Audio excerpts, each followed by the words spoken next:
What up, Ouncers, and welcome to yet another season 5 or something, I don't know, of the 1 Ounce Pour. That's right, you heard the liquor clicker. And we're excited for today's guest because it's Hunter. Hunter, say hello. Hello, everyone. Well, hello, Hunter. Hi there. There you go. What a Hello. great introduction. Hunter's in sales, so we know he's going to bring the fire today. Whoop, whoop. But, yeah, we're recording this one also live on Instagram, so... Shout out to Poro Bill's Bar. Let's raise our ounce. Chin chin. And I'm the only one drinking tonight, so that's fun. Yay. Should we just make a drinking game for you, Drew, so every time that me and Hunter come up with something, you have to take another shot? Like every time you say me and Hunter instead of Hunter and I have to take a shot? Take a shot. That'd be fun. No, I am not getting that drunk. I can almost guarantee you're going to do that a bunch. And, I forgot your catchphrase already. I'll remember it. Let's call a spade a spade. Hobby, that's it. And if hobby you say, unto me. Let's call a spade on this show, I'll start drinking to that as well. Let's call a spade a spade. Here we go. Shot. Yay! I'm not actually going to do that. I need to be cognizant for at least half the show. I want you to be Stewie drunk. I'm a 10 and you're a 4. So, this is a podcast loosely based around hobbies and hobbyists. So we invite people who have interesting hobbies. Hey, Drew, what's your favorite Asian massage parlor for hobbyists? Oh, you know what? We saw a lot of massage parlors when I was out at Poro Bill's Bar. Shout out, Poro Bill's Bar. I got way too friendly. That's a play way of saying intoxicated at Poro Bill's Bar. And it hurt. Oh. Yeah. Nice. But anyway... I forgot what I was talking about. The Asian massage parlors, which is your favorite? Shut up, Thomas. What's your favorite here, Drew? Come on now. For hobbyists, you got to talk about this stuff. Hobbies. That's what our show's about. Hobbies, and today's guest is Hunter Tanner. Either way. Tanner Hunter Tanner. It's confused. I'm not going to say your full name on this podcast, though, because that'd be weird. Yeah, I'll blip it out. Everybody on Instagram will hear it. Yeah, you just use one or the other. I'm sure people will put it together. No, they'll never put it together. So Drew's mom might look you up on Facebook and add you, but that's about it. Yeah, there's literally dozens of us across the country, so good. Good. So, yeah. Fuck, man. Just right out of the gate, you guys are killing me.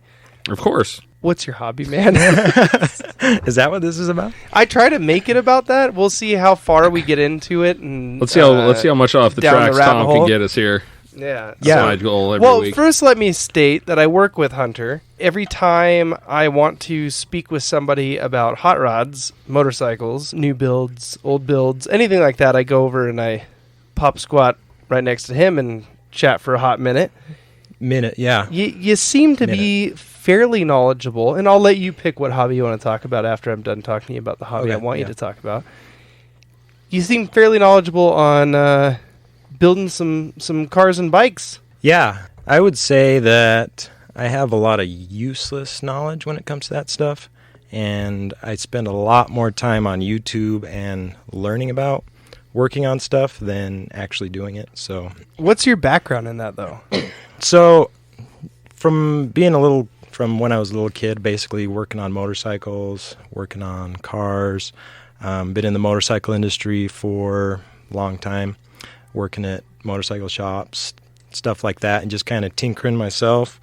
That sounded weird. That's not it. Tinkering in the garage.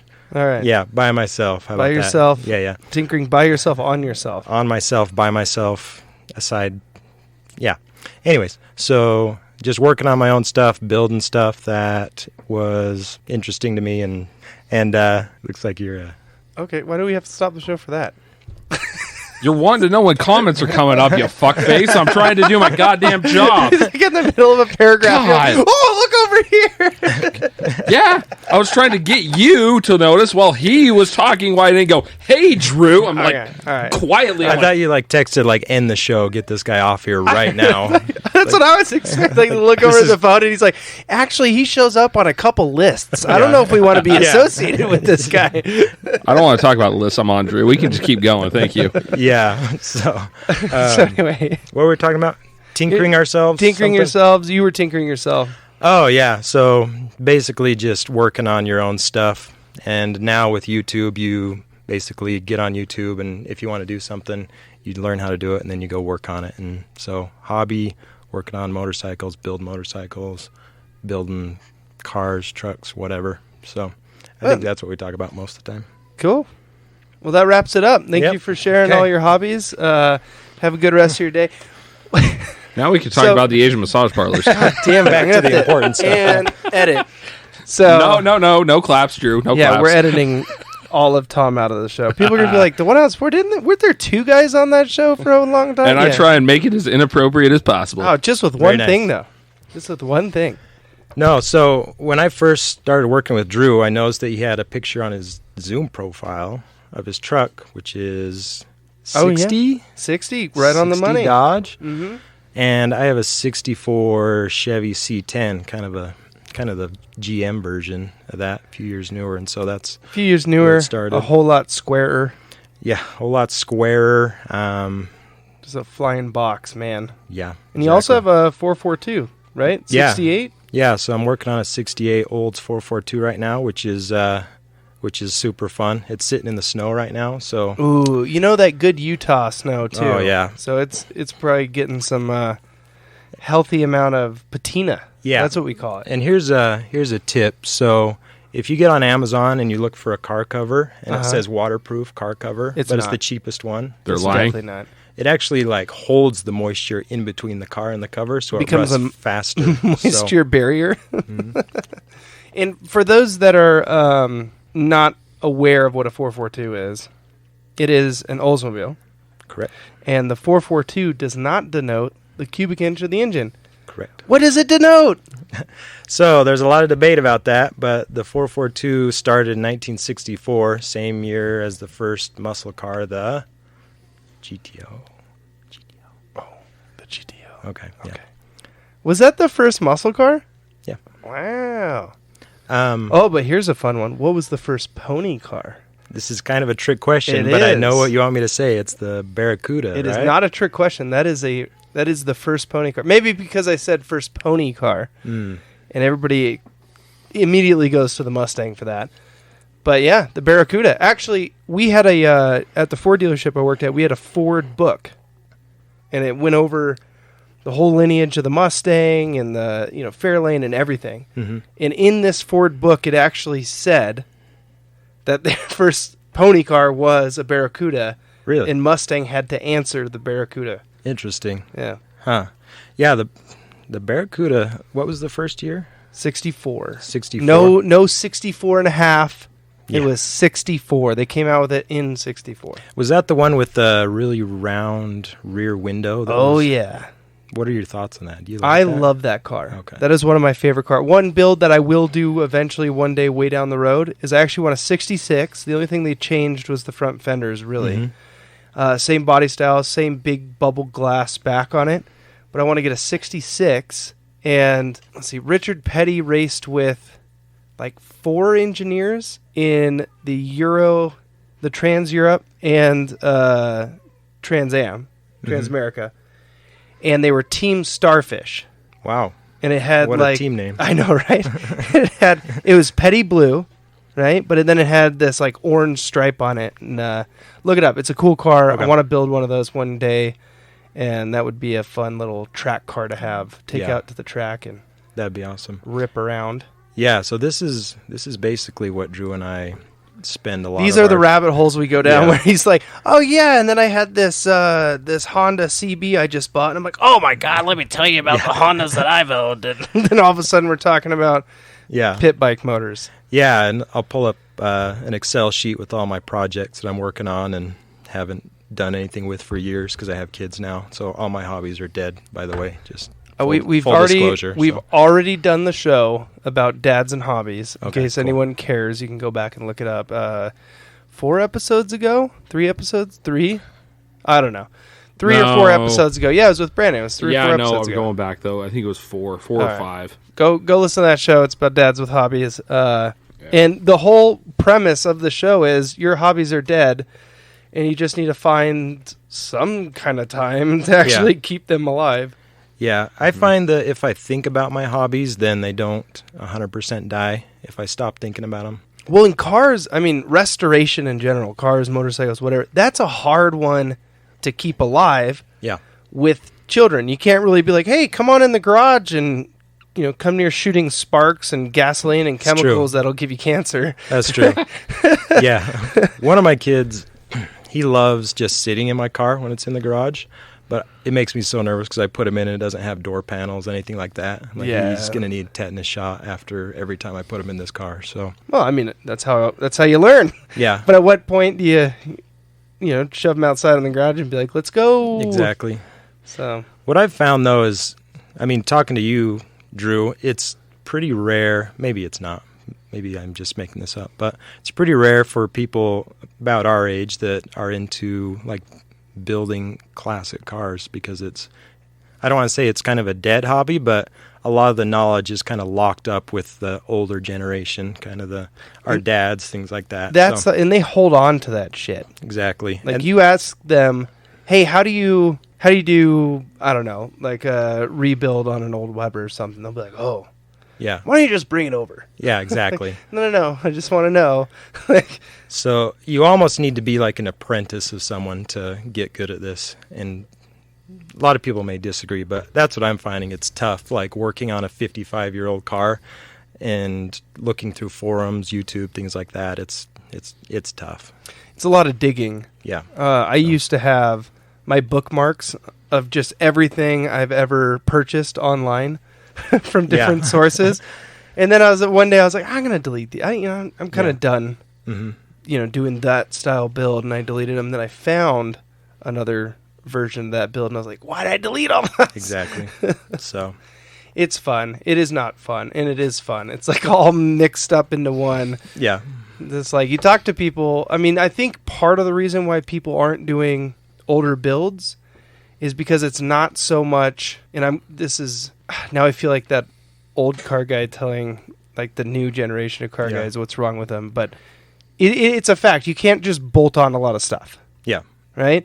Whereas new cars, what makes them so cool is you can just kind of bolt on power. Exactly. And the old cars, you can't. Yeah. You can kinda, but you can plug your computer into a new car and gain horsepower. Yeah. On an old car, you can't really do that.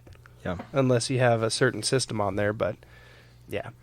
Yeah, I mean, there's so many different subcultures within like the car builders world. I say builder, but I wouldn't say I'm a car builder at all. I'm like, no, I would never claim that. You're a brave man. yeah, exactly.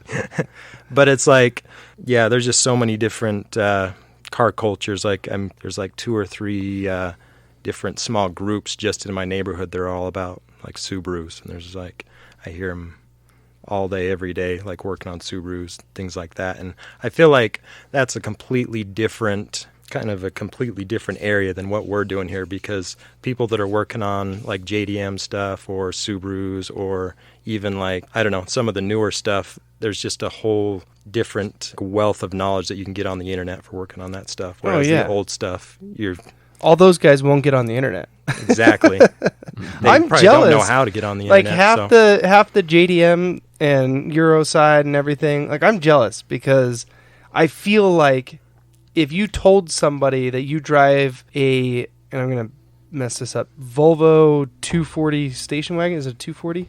Yeah, it's 240. Yeah. Oh, here we go. We got our Volvo expert over here. Yeah, it's 240. So you tell somebody you have Volvo 240X, station wagon, they're like, oh, have you joined that forum yet? Yeah. Like, what?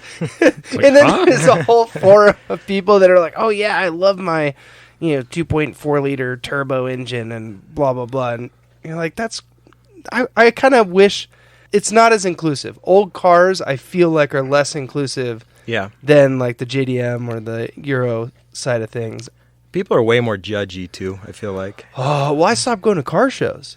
Yeah. And people always say, like, oh, your truck's beautiful. Like, why don't you take it to car shows? It is beautiful, and I do want people to see it, and I want to show it off. Yeah. But part of it is, it's so annoying going to a car show. What's the age group that you got to deal with in those car shows, though? Let me put it this way. The Beach Boys is playing nonstop. Yeah. But, like, I'll be at a car show, and someone will walk up, and they'll just look in the hood, and they'll be like, why would you put that engine in it? Exactly. Because that's what I want to do then. Oh, I don't know if I would have chopped the top like that. Well, it's not your truck. Yeah. Well, I don't think I would have put those rims on it. Okay, thank you. And then secretly you go behind the truck and start crying. Yeah. But Yeah, I think... oh, no, this doesn't affect me. Yeah, I think what's the word, purist? I think the purists are alive and well in the classic car. They're too alive and well.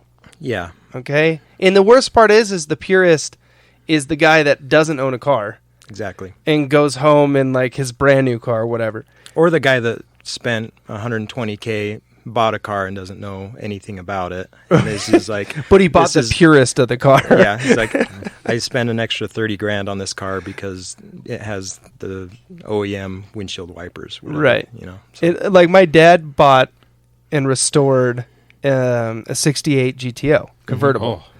And we took it to a show, and it was like the first show it ever went to. And you know more about GMs than I do, but they have elastomeric is what Mopar calls it. I don't know what they call it in GMs. The big rubber bumper. Oh, yeah, I know. Whatever. So Mopar land, it's an elastomeric bumper, right? But it's painted. Right. And then the rear bumper is chrome, and that looks stupid.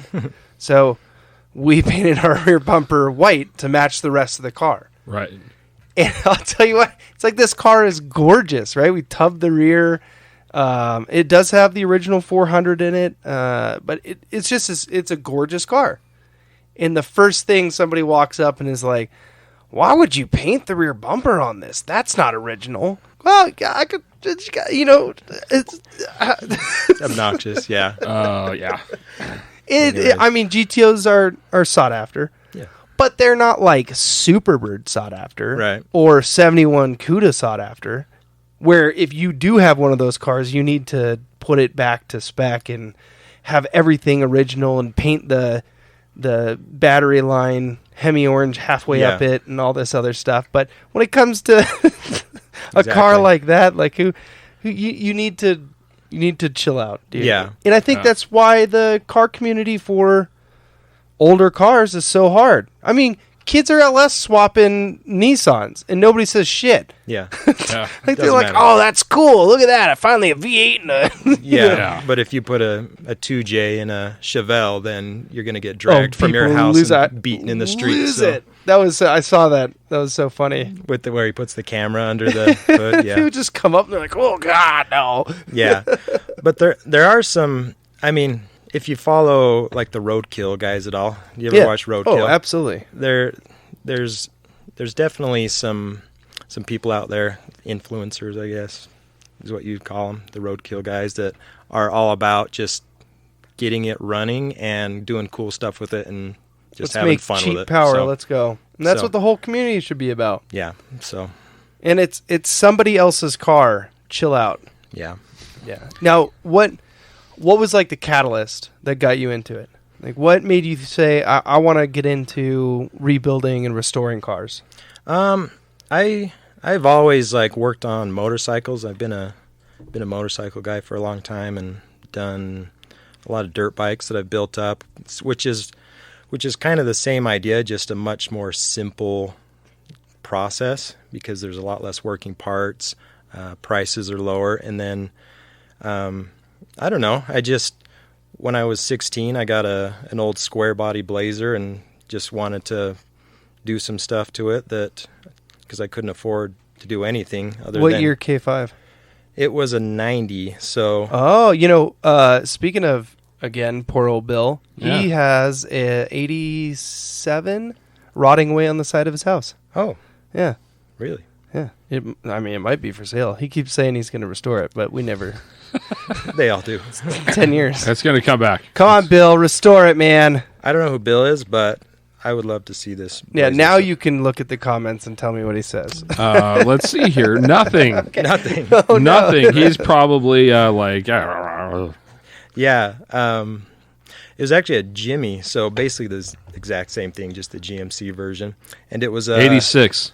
Oh, it was an 86. all right. 86. Yeah. So and they were the same, basically the same from 73 up till I think 91 in the Blazer, the square body, maybe 92. Yeah, I bought it for $1,200. That same thing is probably $12,000 now because prices have gotten ridiculous. Yeah, it's stupid. Yeah. Like, who, no offense, I know that everybody loves them, but, like, Ford makes a better version of that, right?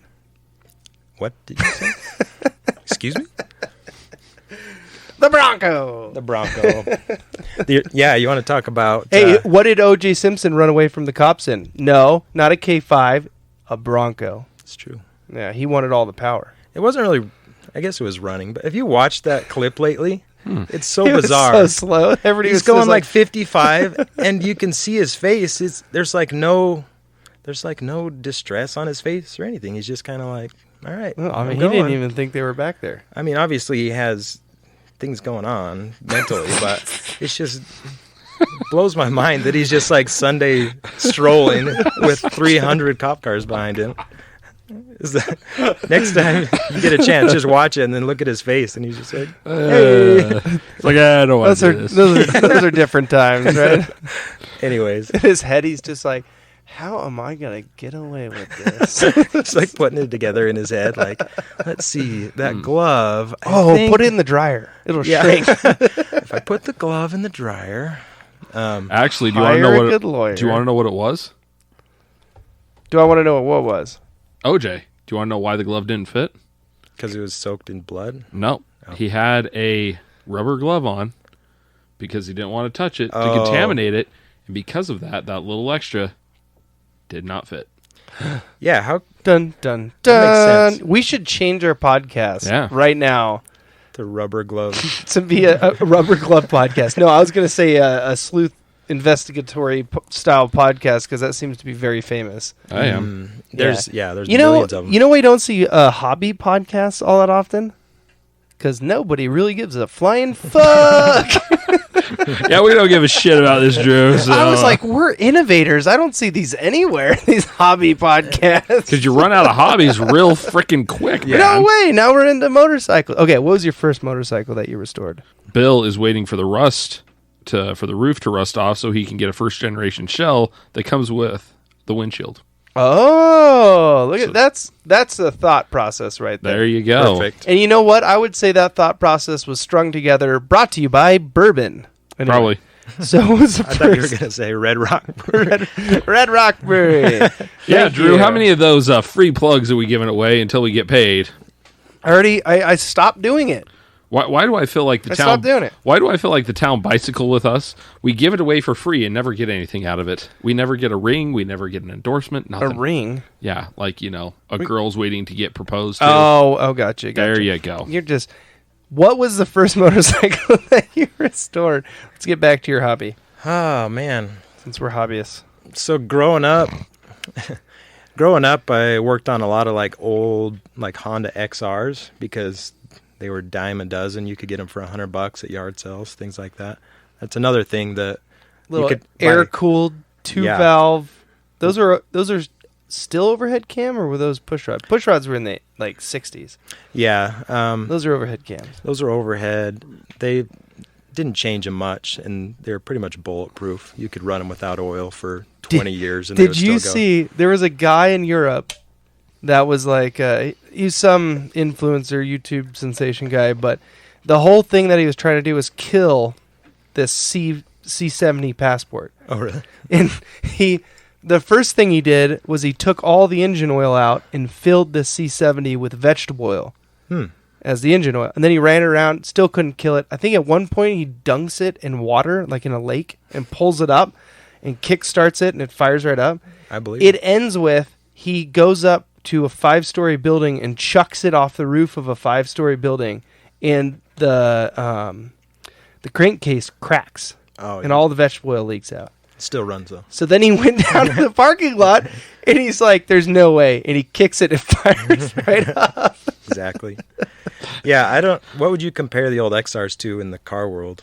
Toyota Tacomas or something? Oh, no, it would be a Corolla. A Corolla, yeah. But like a 80s Corolla. No, you know what? Actually, I would go Tacoma. I would go a 22 RE to Tacoma. That's what it is. Exactly. It's slow. It's just hideous, but it will never die. It's a good comparison. There we go. Yeah. You heard it here first. The XRs are the 22 REs. Because actually one of our shows, Mojo, she had a 250. She had a 250... what was a street legal one? The XL? Yeah, because I had a 350 XL, and I love that bike. Yeah, there was a lot of different combinations of the XL, the XR, different displacements, and they all were pretty much air-cooled, 4-stroke.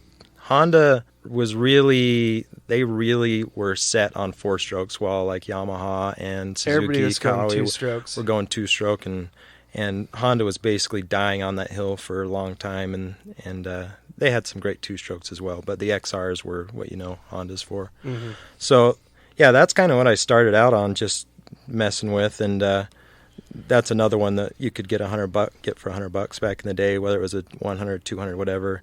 That same bike now, same year, you're hard pressed to find one for under $1,000 if you do. So, I had an XL 200 as well. And this it was a 185. That's what it was. Okay. It was a 185, and it was a 84, something like that. It was right before they went to the monolink. Okay. And they had the twin in the back. Yeah. And this sweet old man was like, "I just need to get rid of it. You let me know a price, and I'll sell it to you." And he's like, "Oh, I also got a gold wing if you want it," and all this other stuff. And I was like, "Oh no, it's good."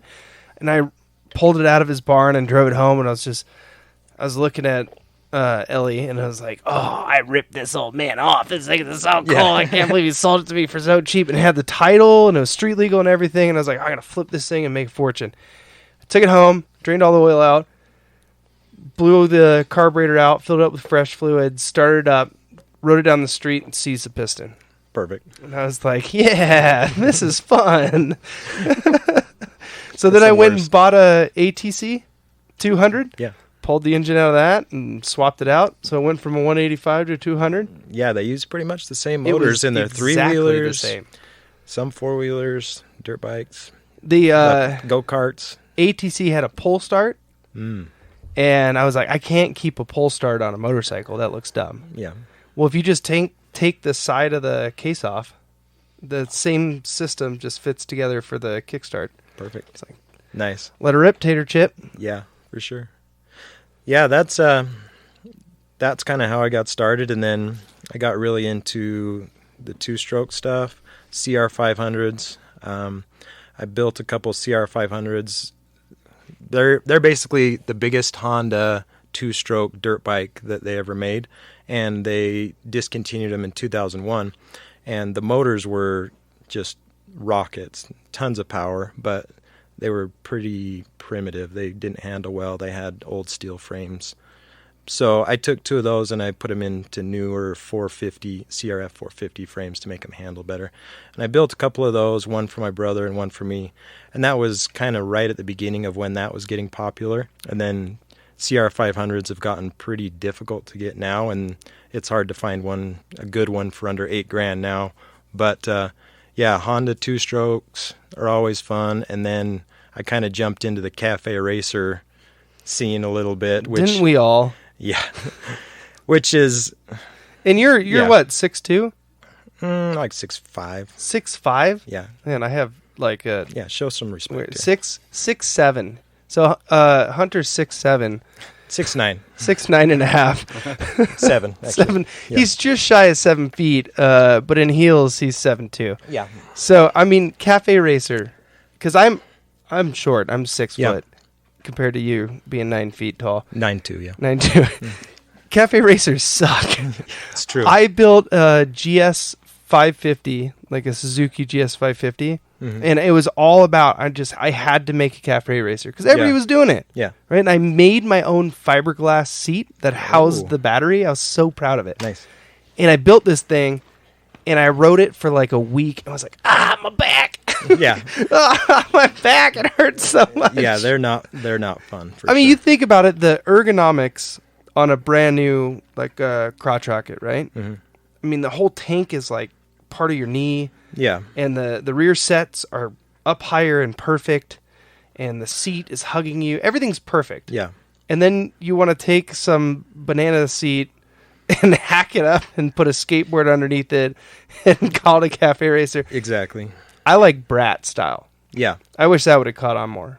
Yeah, the brat style is a good medium between like your comfortable dirt bike and your actual cafe racer because it still looks cool, but your handlebars are up a little bit higher. You're not breaking your back leaning over, and the cafe racer style got super popular for a few years, and unfortunately, every Tom, Dick, and Harry thought that they could build their own cafe racer, and so they were. First off, for those that don't know what a cafe racer is, 60s, a lot of people were racing from cafe to cafe. That's it.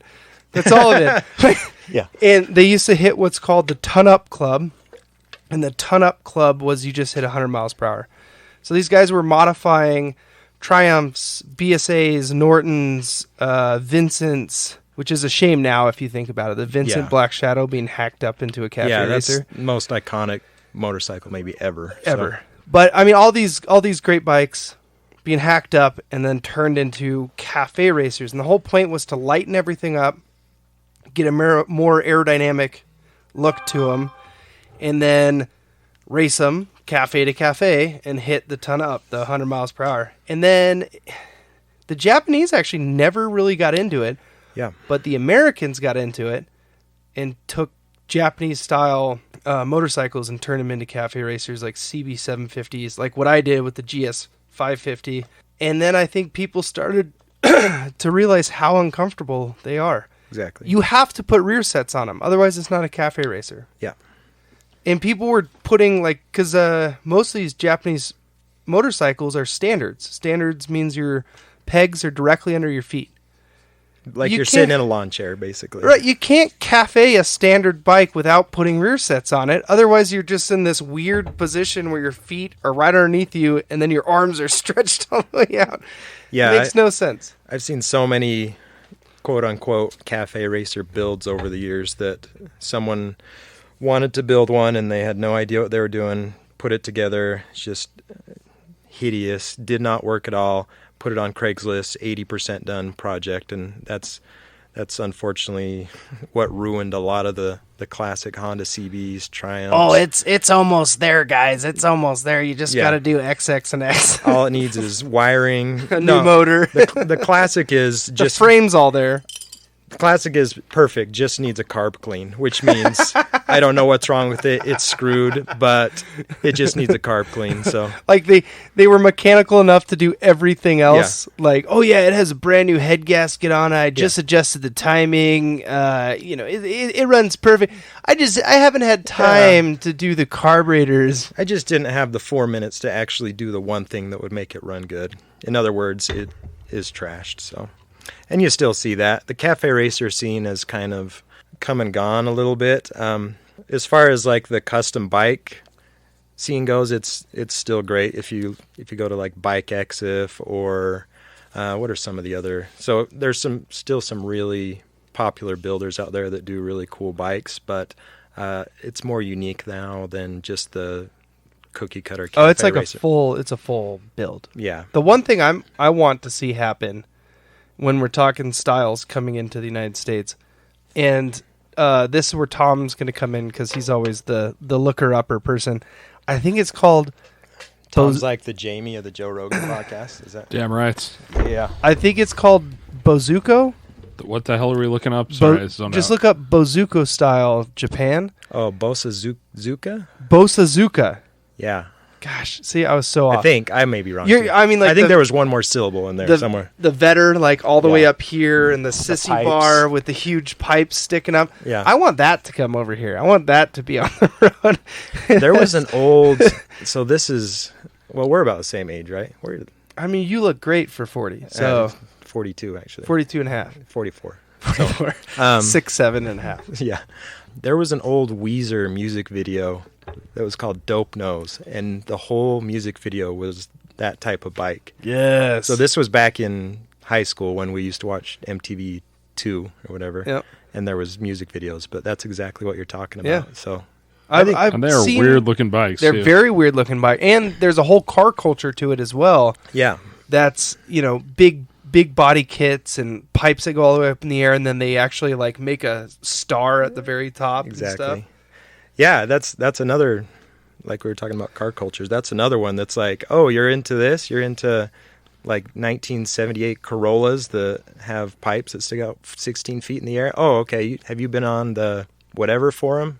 And then they have like meetups and stuff like that. So And I think that's what's cool about our generation of muscle cars / classic cars / piece of shit sitting in our driveway cars. Mm-hmm. I think we're more accepting and stuff. Like everybody when I was in high school shit on the Miata. yeah, It is a hairdresser's car, blah blah blah. Now I look at Miatas and I'm like, man, it'd be cool just to go out and get a Miata and strip it down and make it a track car. exactly. It's crazy how things change and evolve, and now I see if somebody has a really well-built Miata, I'm like, that's a cool Miata. Yeah. I would never say that. It's the older I get, the more I can respect people's stuff if it's like done cool and done right, you know. Right. Whereas like 10, 15 years ago, I'd say that was stupid, you know. But and the things that your are cool, tastes evolve, you know. yeah, and the things that are cool now that were just complete junk, like no one wanted back then, is it's completely different. 80s has made a strong comeback. In the weirdest possible way. Mm-hmm. That is Early 90s, yeah. Yeah, in the 90s was not a great. The 90s and 2000s were not a great place for cars. Exactly.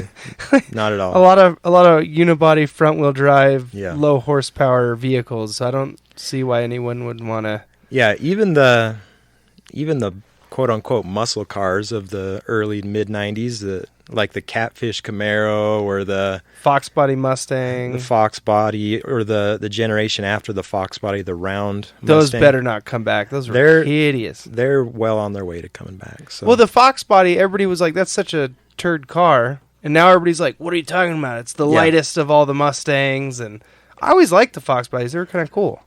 I don't have anything against them, but it just seemed like if you had a Fox body, then it was because that was all.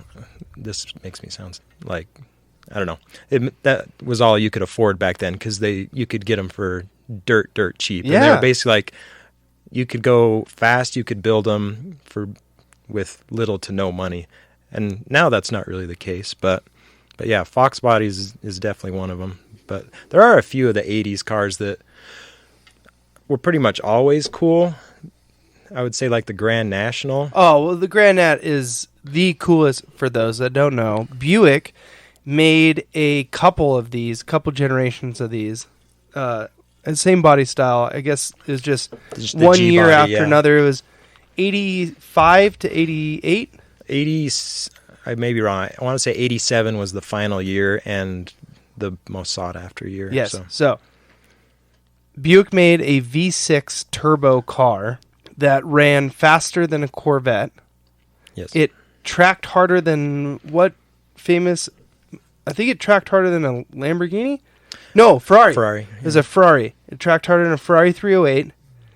And in the last year they were in production, they sent them to England to McLaren, and McLaren tuned them and put their own custom interior in and sent them back. Yeah. And they still had horrible sales because it was a Buick and because GM snuffed their marketing.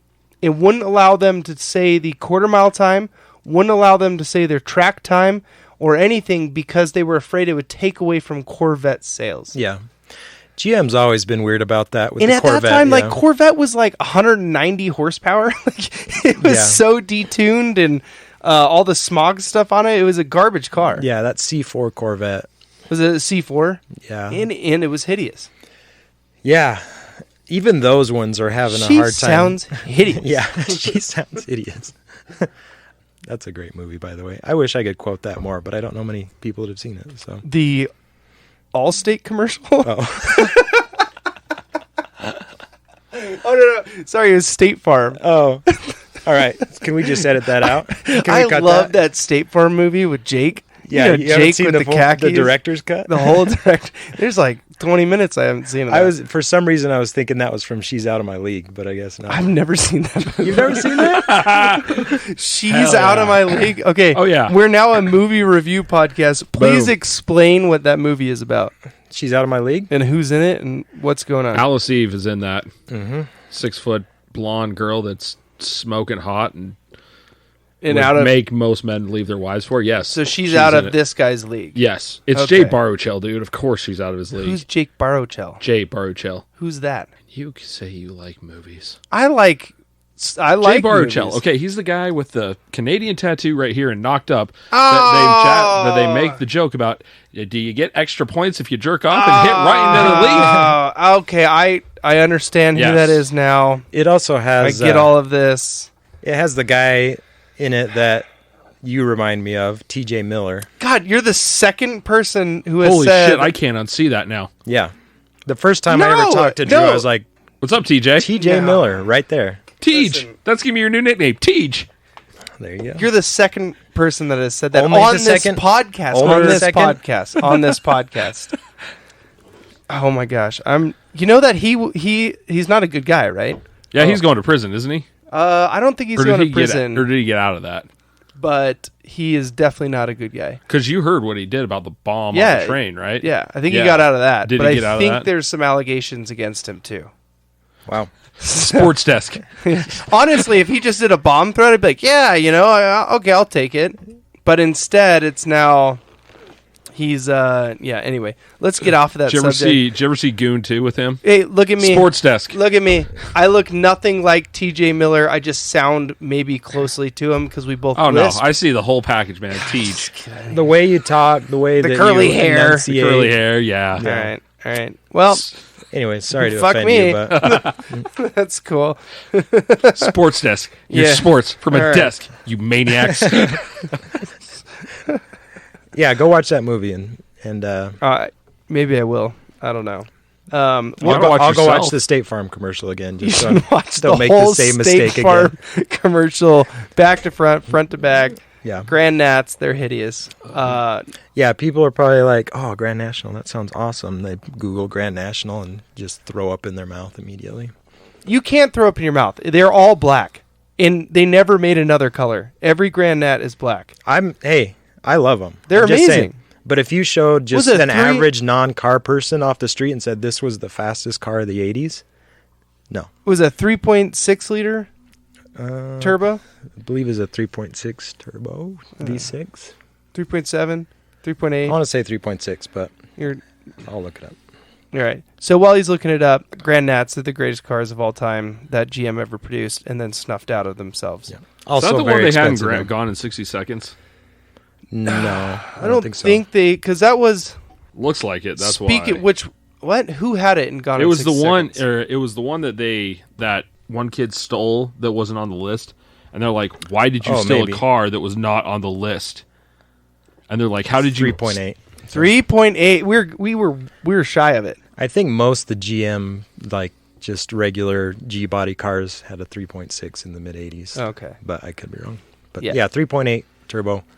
Rear wheel drive. Maybe That's from important. gone in 60 seconds. I Maybe. can't remember that part, but I also haven't seen it for 15 Because years. for some reason in the 80s and 90s, they started transverse engine, front wheel driving everything. Yeah. That didn't need to be the Monte Carlo. Mm-hmm. Cool. The Monte Carlo Coupe. Mm-hmm. Really interesting, cool looking car, transverse, front wheel drive. Yeah. It's like No good. Yeah. As far as cars go, from about 73, with a few exceptions, Mopar, so that's some good stuff. From about 73 to I'm trying to think of Mopars. Late 90s, I would say. Early 2000s was just a very dark time for performance automobiles. With it being late in 70s. America. In America. Because in Europe, they were still running the RS and the Cosworth and all that kind of stuff. Yeah, exactly. But late 70s, early 80s, just rough as far as cars go. However, there still were a few that people love, like your Trans Ams, things like that. So people were picking those up now and doing some crazy stuff to them. yeah. So I'm very excited because I'm going to ask you my favorite question, and I think you're going to have some good responses. If you don't, we'll probably just edit this whole show to nothing. Perfect. When has your hobby ever gotten you in trouble? When has it gotten me in trouble? Yes, sirree. I would say if you're spending money on fixing old cars and motorcycles, that is a hard thing to explain to your significant other where that money is going. Oh, trust me. So That blueprint engine that I'm still waiting on, I was like, I can't really call this anything other than what it is. yeah, not to say that like my wife will probably listen to this, but not say that I'm like trying to hide My wife. anything. My wife. That's But- a commercial. Yeah. Oh, that's a full movie. Yeah, but it's just a hard thing to explain. Like, oh, I just spent X amount on this blueprint engine for my 60 Dodge. Oh, why is it that much? Or oh, I had to spend X amount on powder coating these wheels, whatever. So I guess I don't want to say that's gotten me in trouble, but I'm always a little bit nervous. Like, okay, this is what I'm doing with the car. This is what I'm doing to build this motorcycle. Oh, I just bought this piece of garbage basically off of Craigslist for $500. But trust me, like it's really worth $4,000 when it's done. So, Right. So not that it's got me in trouble, but it's if you're not a car or motorcycle guy, then it's hard to understand why you would spend money on junk or why you would spend money on certain things like this instead of like something that seemed more Food important. for your kids. Yeah, food for your kids or paying your rent or things like that. So I'll tell you, I got, just in the motorcycle world, got in a lot of trouble one time. And it kind of worked out. So I talked about that XL350. mm-hmm. So I put probably $500 into it. It wasn't a lot. Yeah. I did most of the work myself. Got it running. I put actually a later model FCR carburetor on it. Oh, nice. It was a cool looking bike. I was trying to get it to look more flat tracky than it was because Mm-hmm. it's an ugly enduro bike, but it's a good looking flat track bike. Yeah. So anyway, then I started listing it for sale because all of these were projects to, actually have money in college. And this guy reached out to me and said, "Hey man, I have two 1986 Nighthawks 700 S's. And I don't know if you're interested, but I'd love to do a trade." Yeah. And I was like, "You never trade a running bike for a non-running bike, right?" So I was like, all right, let me see him. I'll ride over to you. So I rode it to his garage. He looked over my bike and was like, "Oh, this is wrong, and this is wrong, and this is wrong, and this is wrong," whatever. Yeah. And I looked over his bikes, and I was like, "Can you fire one of them up?" And he's like, "No, I can't fire them up. There's still a lot of work that needs to be done on," which there was. Yeah. But I was thinking, here's one bike that's close to running, and here's a second bike that's just completely could be a parts bike. And I was like, I'm interested, but my bike's worth a lot more than both these bikes. Yeah. So we ended up coming up with a cash offer, and he drove me home with the two bikes on the trailer, dropped them off. I got one of the bikes running, but it sounded really off. So I dropped the case on the crank and looked, and it was split in half. And apparently these 700s were like notorious for that. Yeah. So I sold both of them for $250 and took it right in the shorts. Yeah. I'd say that's one thing that I guess one of my weaknesses with my hobby. Oh, excuse me. I get a little overconfident on things like that. Like, oh, okay, yeah, that's that bike. It needs a lot of work, but I can fix it. It's worth the money. I can pay a little bit more for it. Or, yeah, I think I know the value of that truck or that car or whatever. And so overconfidence has bit me a few times on these things, but fortunately, when it comes to motorcycles or cars, trucks, whatever, in most cases, value is just going up on pretty much everything right now. So, exponentially. It's insane. So it's an investment. So as far as like spending money on things like that, I feel pretty good. If you can buy it for the right price, then there's been very few times where I've lost money on things, and it kind of goes the same for some of my other hobbies too, like guns or hunting stuff, whatever.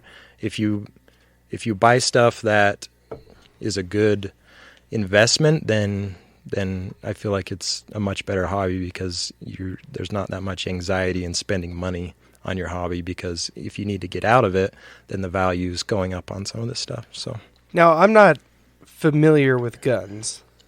Are they the same as car? Like, is an old gun worth more than a new gun because it's like an old cool firearm? Not always, but in most cases, yeah.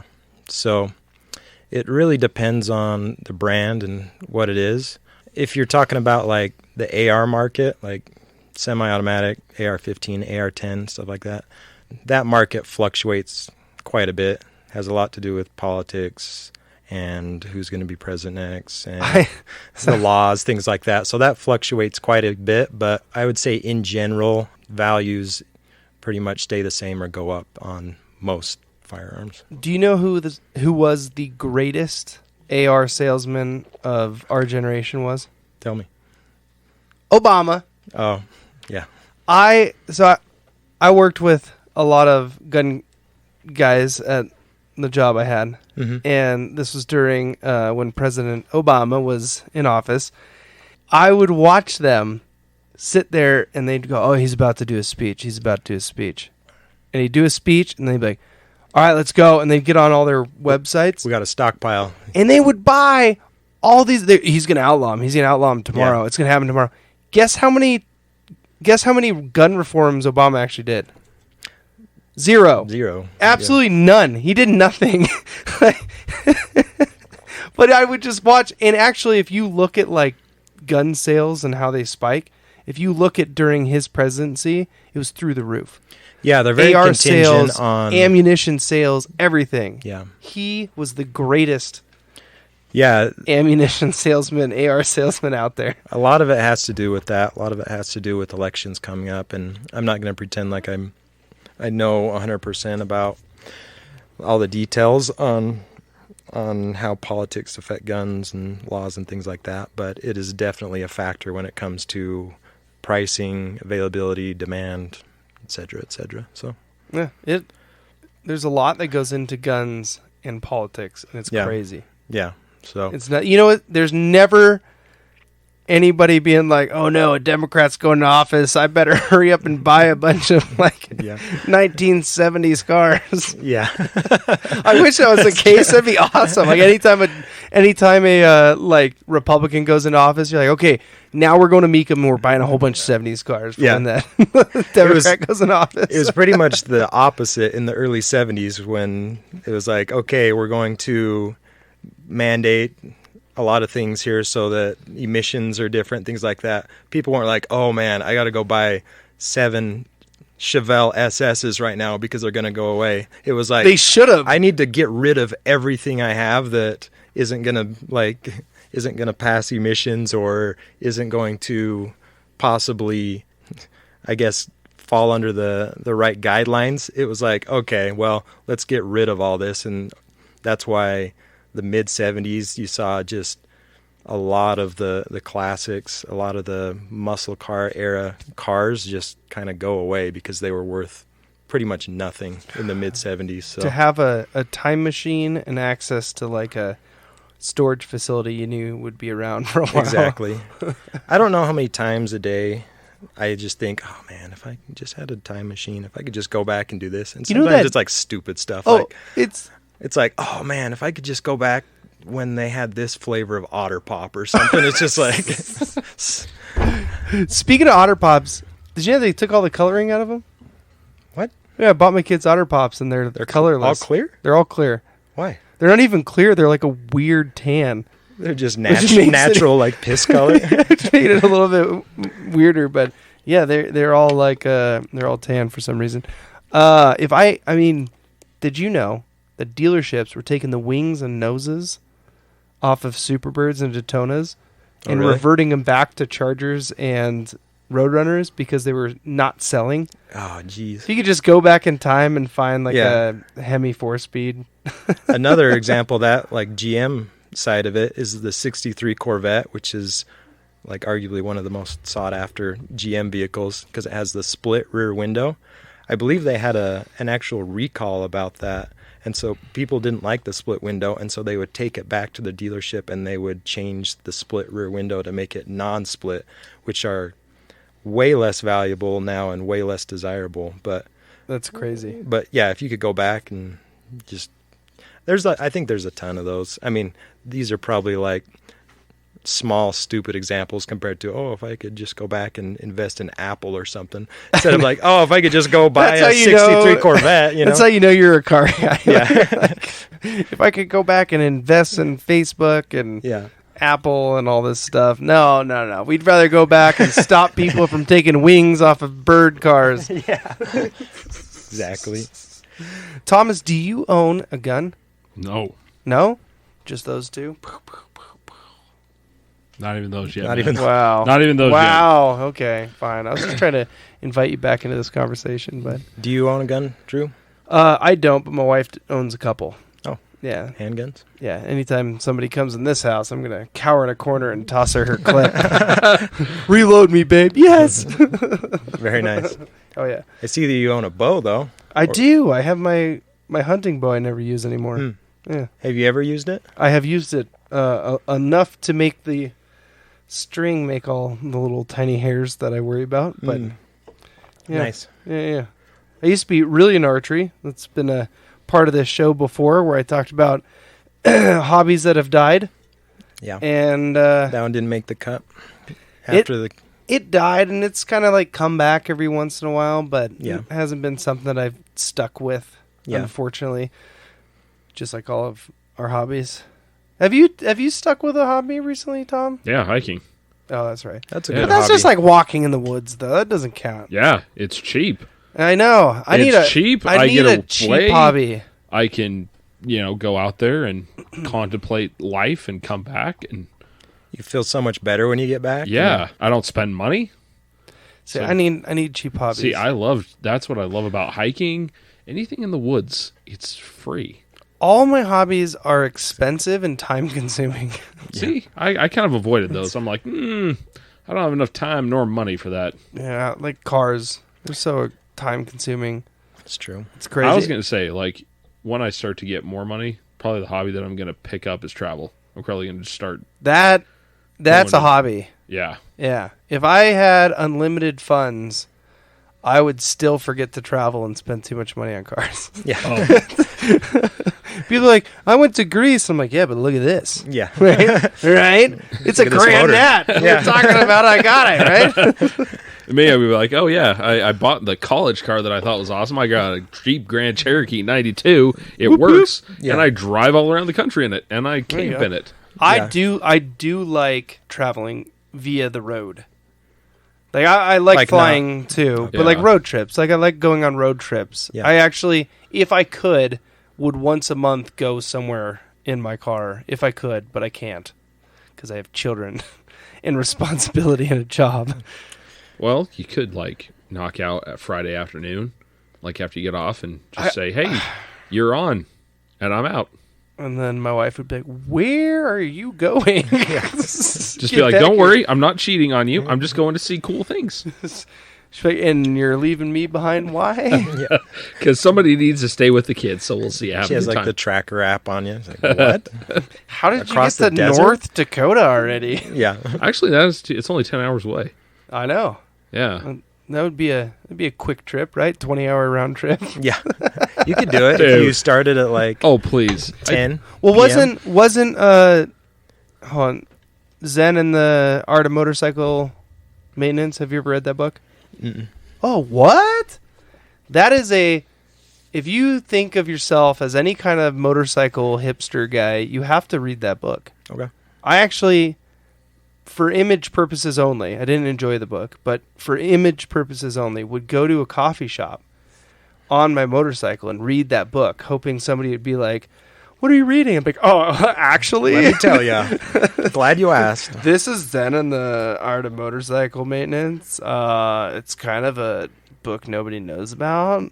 Yeah, kind of like when tools will read like The Art of War just because it makes them look like they're like intellectual. Are you into war? Or did somebody come up how'd and be you like, know? "Hey, wait a minute, I know you. Can I get a picture with you? I met TJ Miller." Yeah, exactly. You know what, Tom?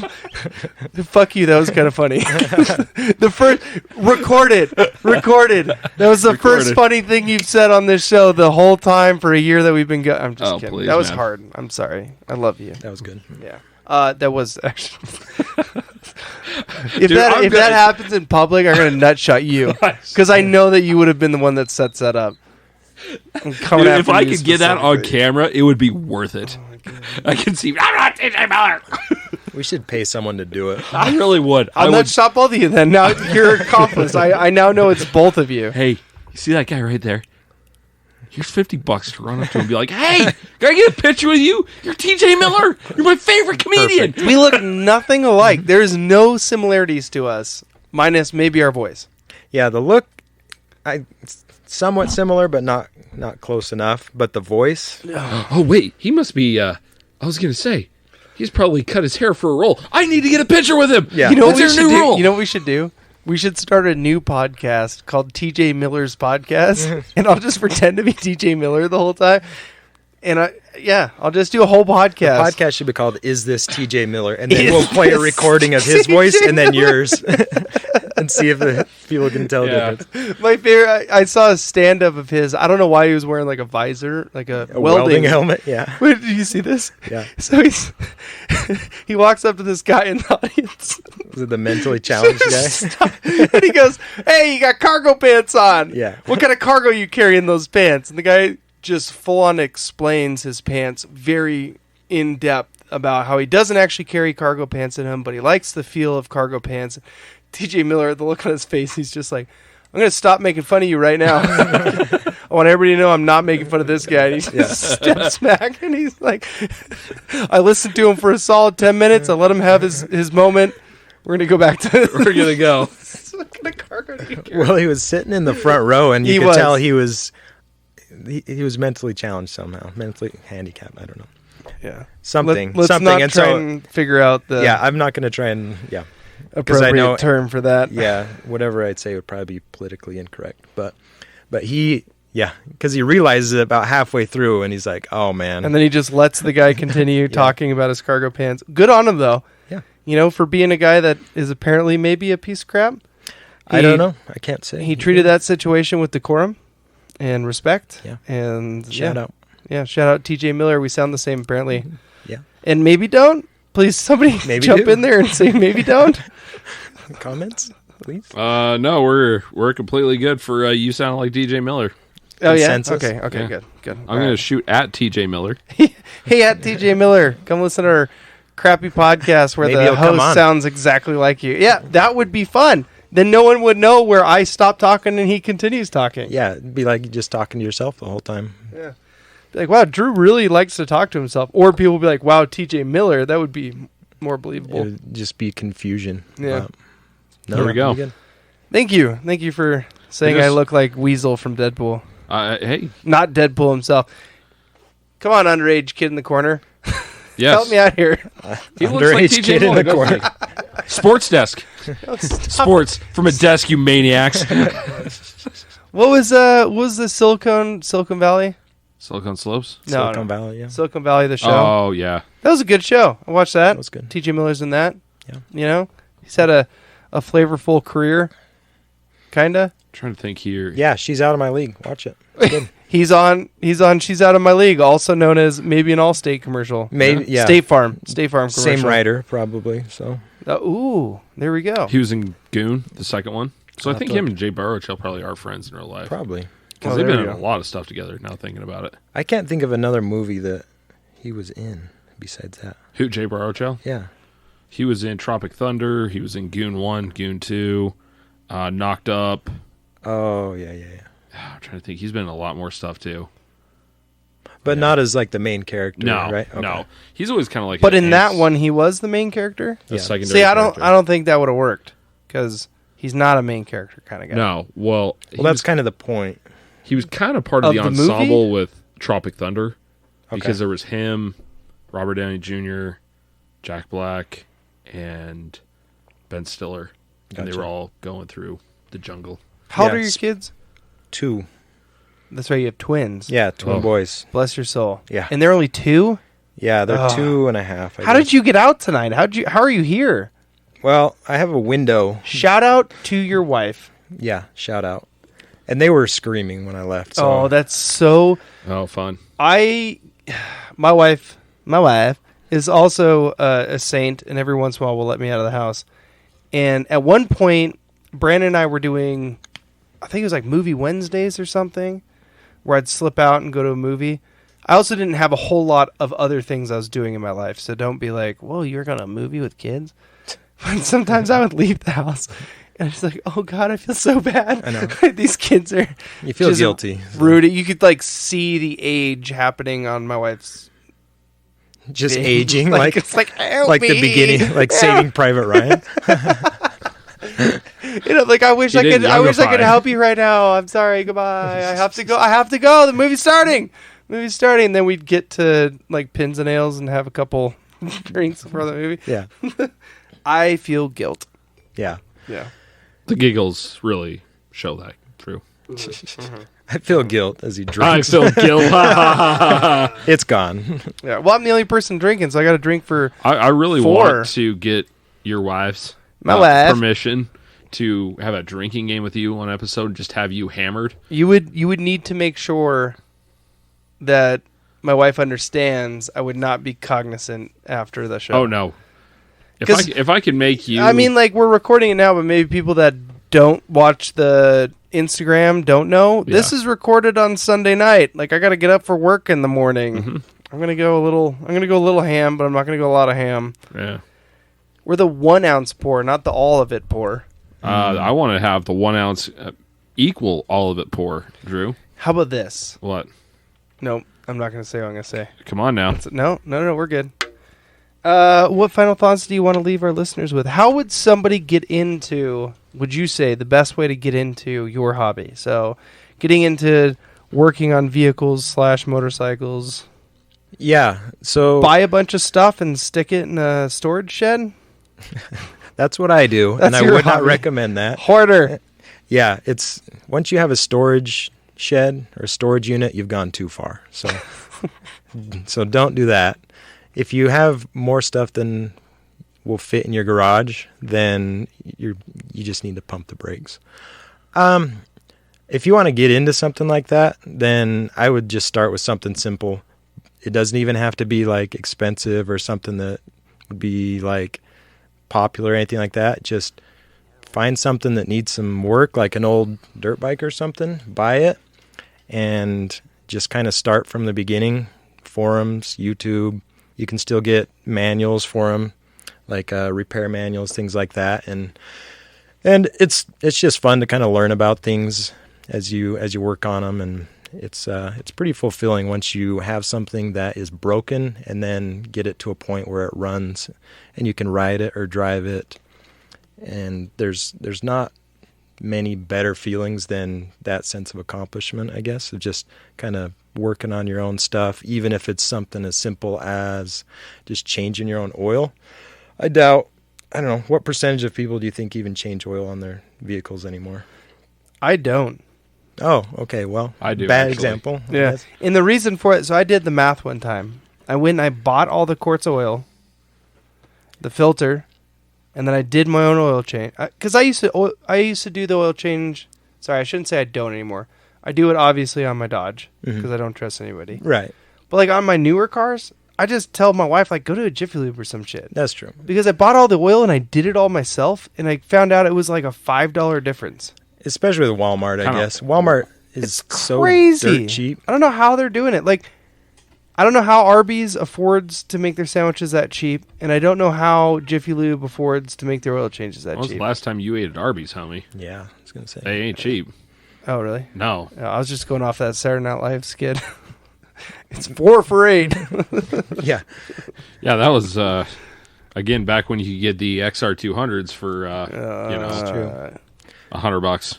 That's true. No, I will say Maybe that's a bad example because the oil change. Well, the oil change. Here's the thing. I think people should change the oil and learn how to do it, and I think people should change their spark plugs.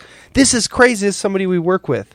Okay, her boyfriend took his Jeep in to get some maintenance work done, and they charged him $1,500 to replace his frickin' spark plugs. $1,500. Do you know how easy it is to take a coil pack off of a modern car? It's a 10 millimeter bolt. You just pull it off, pull the coil pack off, and then take a spark plug out. That's it.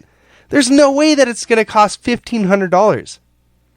I have 2 stories that relate to that. So that's another thing too, is like working on your own vehicle is nice nowadays because I have very little faith in a lot of repair shops in being honest and not just upselling. So Everybody upsells. So for example, You're a salesman. You upsell, don't you? yeah, Oh, okay, good.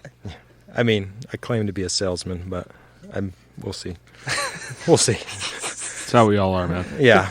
It's everyday life in sales. Drew's a true salesman. I'm on a sales team. I'll say that. So. People just buy from me because they think they're buying from TJ Yeah. Miller. They're like, oh, Are you the guy from Deadpool? I'm like, yeah, sure, sign. Yeah, I am. Do you want a picture? So story number 1, I had a neighbor that was an elderly lady, she's like late 60s. She had Stop. You can't say elderly lady in her 60s.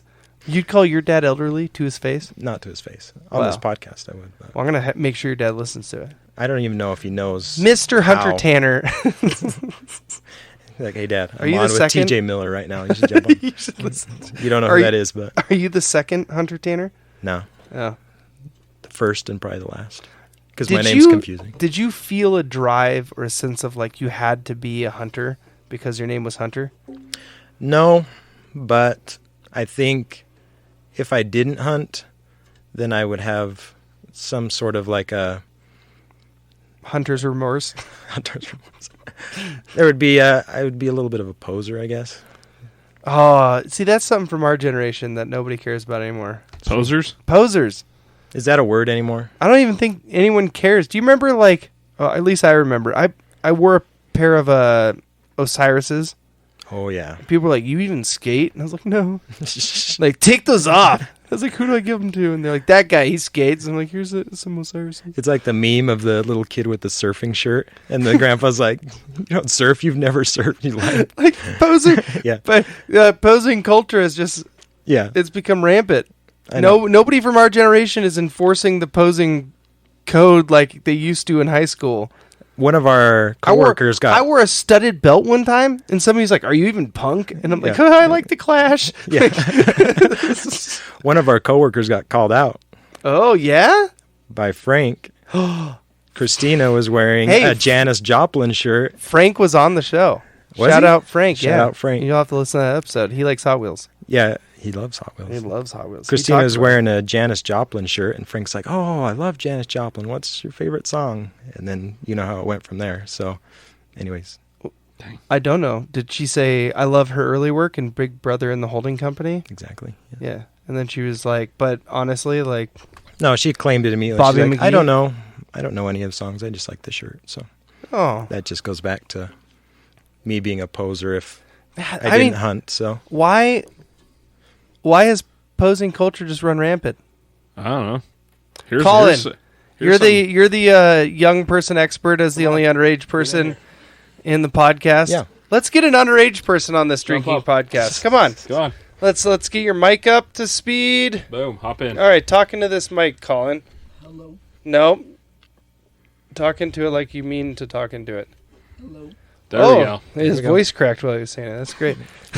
Here's Hitting another puberty on the podcast On right the now. podcast. You're going to want to talk right into it. Milestone. Okay? Here's another fun fact about posers. Pretend like right into it. This is weird. There we go. Okay. All right. So your culture. as a young one, Your Kids. people. Oh, wow. Look at how brazen he is with his words. with the W Riz All right? Yeah. W Riz. What is Riz? game. Like when you can spit a game at somebody, it's now called W Riz. So if you rizzed on a girl, that's you're spitting game at your girl. Yeah. I was rizzing on this girl. I was risen on this. She was looking up at me, and I was like, "Here comes all the riz." Rizzing. That's a real word? Yeah. Does your mom know you're on this podcast right now? I'm not sure. You should text her and tell her you're on a podcast with TJ Miller. Yeah. Consider it. All right. Before we get shut down, do you guys have any kind of like posing culture right now? Like, does anybody check anybody on anything? What do you mean by that? All right. Because you don't know what Osiris's are. So Okay. So here's Al, a good what's example. your favorite artist? What's your favorite artist? Like music artists? Yeah, music artist. I'm gonna go with Mac Miller. Oh, great. So if somebody was like, I like Mac Miller, and then you were like, name their favorite song, and they were like, I can't, what would you do? Uncultured swine. Uncultured. So it exists. It still exists. Yeah, We okay. just don't see it in the same light, but good. I'm surprised to hear that because you just see kids with Nirvana shirts and just stuff that. Hey, name a Nirvana song. Oh, on this. Like Teen Spirit. There you go. Winner, chicken dinner. I've raised him right, Drew. Yeah. I know you have. I know he's probably listened to all of Nickelback, so. And Wu-Tang. Wu-Tang. Nice. That's the thing. If you can't name three, can you name three members of the Wu-Tang? Not do Can you? Probably. Name I them. gotta think about Three. it. ODB Okay. and here we go. The RZA, the Jizza, RZA. Old Dirty Bastard, Mhm. Inspect the Deck, Raekwon the Chef. Oh, Raekwon, I would. No, I'm done. Yeah, that's it. Ghostface Killer. Oh yeah, Ghostface. How about METHOD? Man. Method Man. What? That's like everybody should go. And Red was in that too, wasn't he? Red Was Man? he? I think Yeah, I Red think was. later on though. Yeah. Method, Red, no. I was going to say Method, Red, no DB. Anyway. Like For you the had record, I'm not wearing a Wu-Tang I know, shirt right for now. sure, So. for sure. Yeah. But you had to like know. You had to know that stuff. Dude, it was. Back in my day, you had to know that. It's like if you didn't know what a 442 was, right? We didn't even go into that. What is a 442? So What's your version of a 442? well, the 442 started out in '64 as I want to say 4-speed, 4-barrel dual exhaust. Okay. And maybe I'd need to double check that. But after the first year, they changed things up, and so it didn't mean those exact options anymore because they changed it because you could get them with an automatic and Right. so on and so forth. But they kept the name 442, and it just stuck, even though they didn't really mean that you had to have those three things in the 442. Yeah, because all I remember about the 442 was that it was 4 barrels, twin exhausts. And then the 4 in the middle, I always thought it referred to like it was a 400 series engine. So 455, So in 60 400. Yeah, after 64, that's what a lot of people thought that's what it meant, but it didn't have a 400 the first year in 64. Did it have a so 350? It was a 3, I want to say it was a 325. I'd have to look. 327?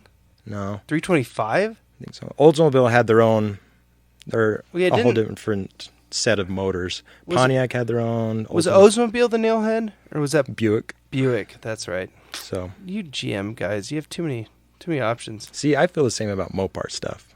It's like, It's Chrysler, Dodge, Plymouth. no, that's it. no. I'm just saying, like Plymouth, the Roadrunner was equivalent to The Charger. the Charger. Yeah, But what it's a about the B-body. Coronet? It's also a B body, but that's See, different. that's where it gets confusing. It's not different. Okay.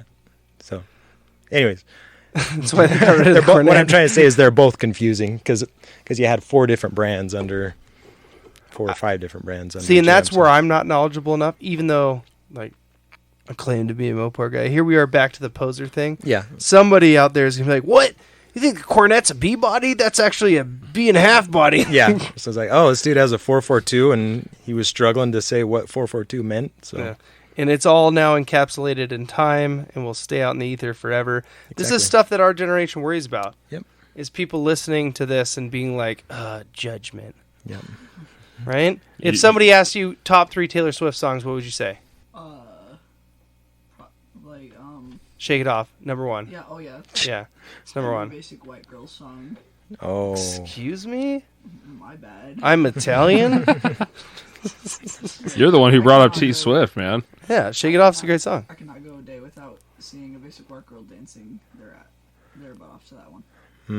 You're narrowing in on basic white girl here. I mean, that's your demographic here in Utah, so that makes sense. Yeah. For sure. Yeah.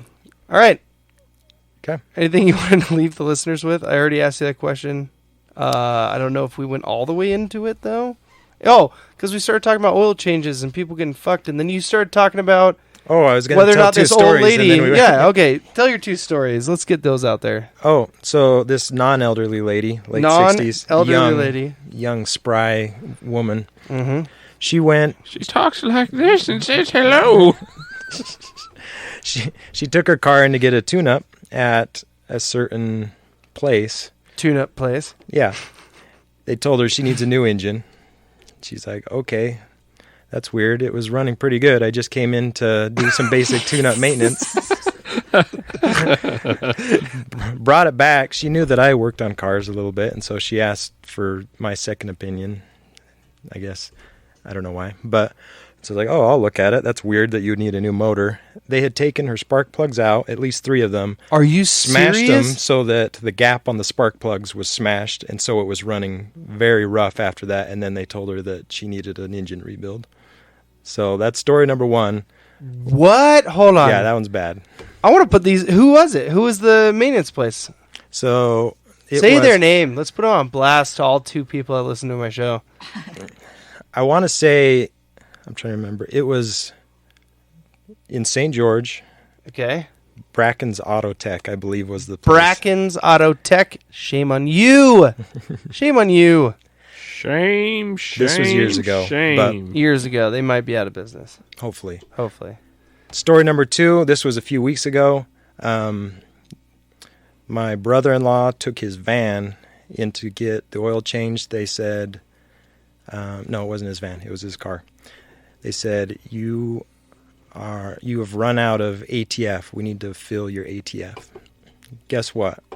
Run out of, those that don't know, automatic transmission fluid. Automatic transmission fluid. So Okay. it's not on the dipstick. It's completely gone. We need to fill. Because they were checking the dipstick and park, not drive? The car is a manual. So. Wow.